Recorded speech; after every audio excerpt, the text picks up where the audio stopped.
सांसद जी, कल आपके भाई साहब की तबीयत खराब थी और आप गए थे, मिलकर आए, अभी क्या स्थिति है? नहीं, तबीयत तो उनकी बेहतर हो गई थी। हम लोग उनसे कल मिले थे लगभग 1:30 बजे, 1 बजे 1:30 बजे के बीच में। तो उस समय वो बांदा मेडिकल कॉलेज में एडमिट थे, आईसीयू में उनको रखा गया था। हम जब मिलने गए तो वो होश में भी थे, बात भी कर रहे थे।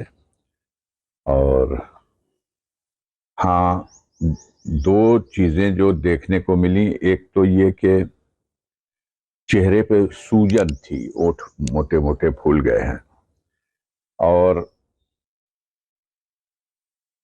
वीकनेस उनको थी, काफी फूला हुआ था पेट और शरीर का बाकी अंग भी। लेकिन होश में आ चुके थे, जैसा कि रात को उन लोगों ने सूचना दिया था, रात मीन्स भोर में, कि उनकी हालत बहुत खराब हो गई थी रात में। तब उनको आनन फानन में एडमिट कराया गया था। और कल ही फिर विडंबना ये है कि हम लोग मिल करके जब लौट के आए तो उसके बाद आनन फानन में निर्णय लिया गया कि उन्हें वापस जेल पहुंचा दिया जाए, क्योंकि उनकी जांच वोच हो गई और सब कुछ ठीक है, कोई खतरे की बात नहीं है। बताते हैं कि 19 तारीख को जेल में, जब वो दिन में रोजा रहते हैं, शाम को अफ्तार करने के बाद फिर ऐशा की नमाज पढ़ के वो खाना खाते थे। तो जो खाना आ गया था, रख दिया गया था, उसी खाने को जब वो रात में खाए तो उसके 10 से 15 मिनट के बाद उनको घुमटा लगा उन्हें, और गैस बनने लगी, कुछ मचलाने लगा, मतली जैसा महसूस हुआ। उसके बाद उन्होंने उल्टी कर दी, और उनका कथन था कि काफी उल्टी हुई। जो अफ्तार में भी कुछ खाया था, पानी भी जो था, सब कुछ निकल गया। और उसके बाद बहुत वीकनेस महसूस हुई, कमजोरी महसूस हुई, और फिर वो सहरी में भी कुछ खाए नहीं, डर गए। उन्हें एहसास ये होने लगा कि ये जो खाना हमने खाया था, ये इस खाने में कुछ न कुछ मिलाया गया था, जो विष के रूप में मेरे शरीर में प्रवेश कर गया है। उल्टी हो जाने से उसका असर कम तो हुआ, लेकिन कमजोरी बढ़ी, और चक्कर आना, घबराहट होना, पसीना होना, गैस बहुत बनना, ये सारे वो लक्षण उन्होंने बताए।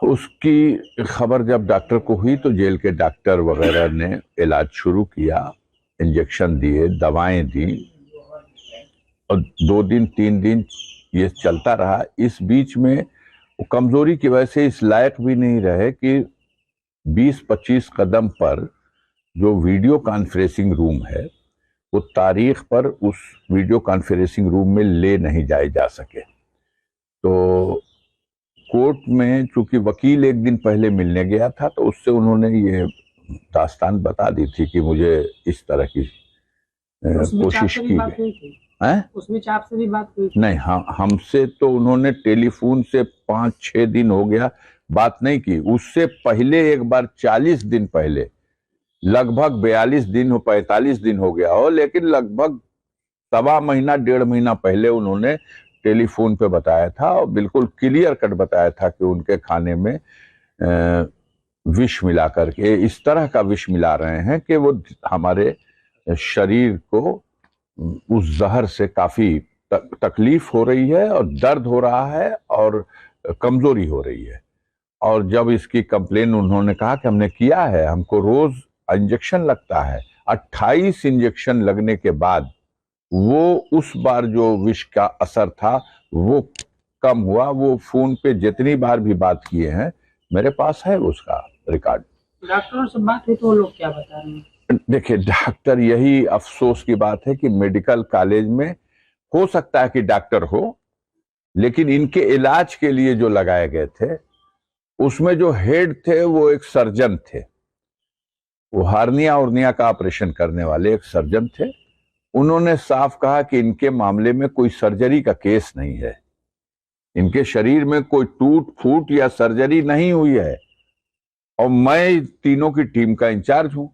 मेरे साथ जो 2 लोग हैं वो फार्मासिस्ट रैंक के लोग थे। तो अब इलाज क्या होगा?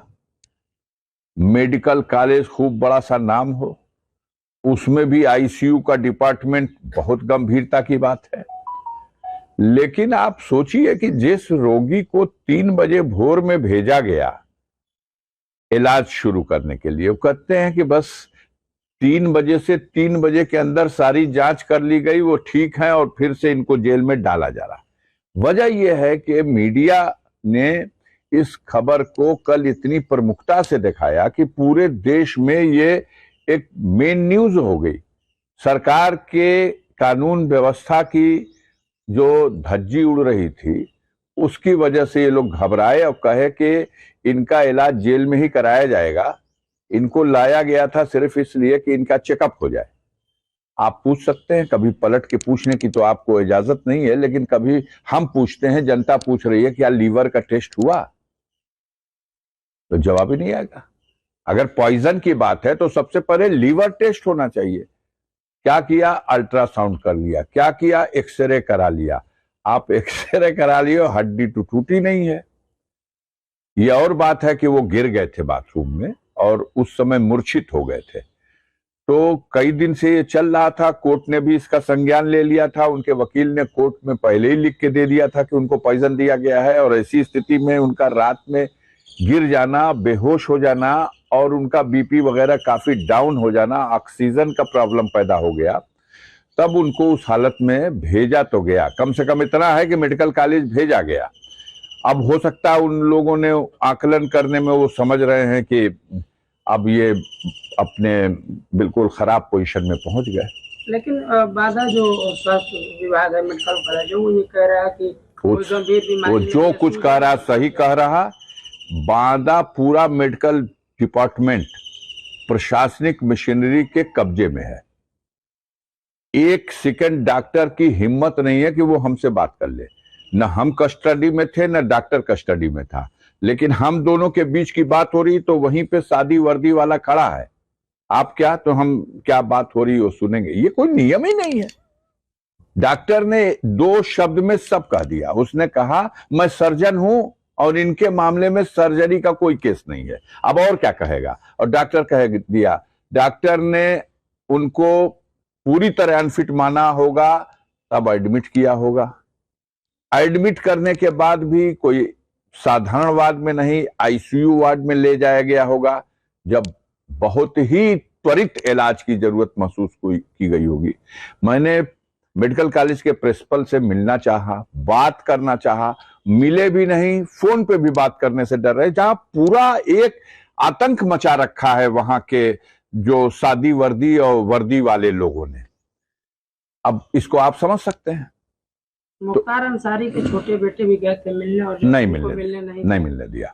यही तो चाक चौबंद व्यवस्था है उत्तर प्रदेश सरकार की, जिसकी जयकार हो रही है। ऐसी चाक चौबंद व्यवस्था कि बाप आईसीयू में भर्ती है और बेटा मिलेगा नहीं। ये बड़ी चाक। इस पे भी शाबाशी देने वाले भी हैं। मानवता है ही नहीं, क्रूरता, इसको ही सबसे बड़ा हथियार बना लिया गया। कितने क्रूर हैं हम उसी दिन 12 घंटा बीतते बीतते फिर जेल में। और सुनिए, उसकी साफ फोटो तक खींचने नहीं दे रहे हैं किसी को। मान प्राइवेट आदमी ना खींच सके कैमरा। आप जाइए, पत्रकार, कोई भी पत्रकार जाए, क्योंकि उसकी अगर साफ फोटो खींच के दिखा दी जाएगी तो देश में करोड़ों लोग उसको चाहने, जानने और उसके लिए दुआ करने वाले हैं। और जो कुछ भी हुआ उनके बचने का इस बार वजह वो लोगों की दुआ है। प्रभु ने उसके साथ कल्याण किया उसका। अन्यथा साजिश ये थी कि उन्हें समाप्त किया जाए। ब्रजेश सिंह को बचाना है तो मुख्तार को मरवाना पड़ेगा गवाही से पहले। बस। विपक्ष ये कह रहा है कि चुनाव का फायदा लेने के लिए विपक्ष लड़ कहां रहा चुनाव? किसको आप कहिएगा विपक्ष? कोई है हमारे गाजीपुर में लड़ने वाला? पहले वो अपने घर में जो उथल पुथल मची हुई है और किसके ऊपर दाव लगाया जाए, अभी कंफ्यूजन है। तो ये कहना कि नहीं चुनावी का लाभ लेने के लिए, चुनावी लाभ आप लीजिए। चाक चौबंद व्यवस्था, उसी दिन वापस जेल में डाल दिया, एकदम जोगी जी का प्रशासन एकदम रगड़ दिया। आपको वोट मिलेगा? हिंदुस्तान की जनता, उत्तर प्रदेश की जनता ये बहुत ही संवेदनशील है। देखिए, हम कहना चाहते हैं कि देश की जनता अभी गुलाम नहीं हो पाई है। प्रयास इनका हुआ है कि इनको डरा दें, आगे मौका मिले तो इनको भी ऐसी मानसिकता बना दे कि हम हुकूमत के इशारे पर नाचें और उसके गुलाम हो जाए। जनता नहीं गुलाम हुई है, गुलाम बना चुके हैं जितनी भी मशीनरी है प्रशासनिक, वो आंख के इशारे के ऊपर हर तरह का कुछ भी जायज नाजायज है ही नहीं, जो चाह दिया जाए वो कर दिया जाए। और कहीं से उसमें अगर कोई मुठभेड़ ले रहा है तो जो गोदी मीडिया कही जाने वाले लोग हैं, अगर उनको अलग कर दीजिए तो ये सोशल मीडिया और कुछ मीडिया के लोग भी अभी मुठभेड़ ले रहे हैं, क्योंकि इनकी भी कॉलर में हाथ लगाया जाता है। कल बड़ा प्रबंध किया गया था कि मीडिया से मेरी मुलाकात न हो, ले जाया गया दूसरे गेट से, निकाला गया दूसरे गेट से।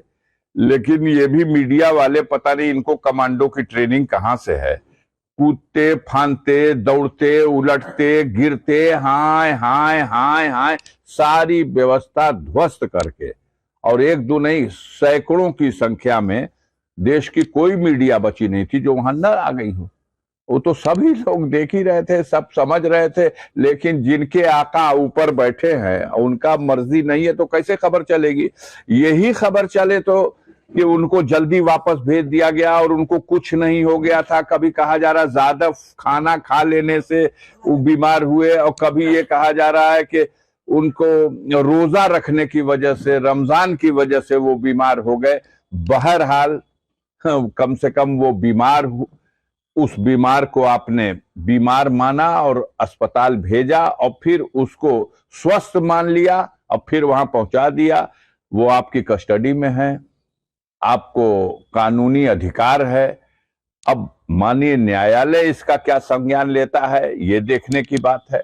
वो उनके जो लीगल सलाहकार हैं या जो वकील हैं वो इस सिलसिले में अपनी कार्रवाई करेंगे। हम लोग चूंकि मिल लिए, देख लिए कि होश में हैं और समझ उनकी रिटर्न आ गई है। हमसे उन्होंने खुद कहा कि हमको भैया जहर दे दिया गया था, लेकिन ऊपर वाले ने बचा लिया, मैं तो मूर्छित हो चुका था, अब मैं होश में हूं।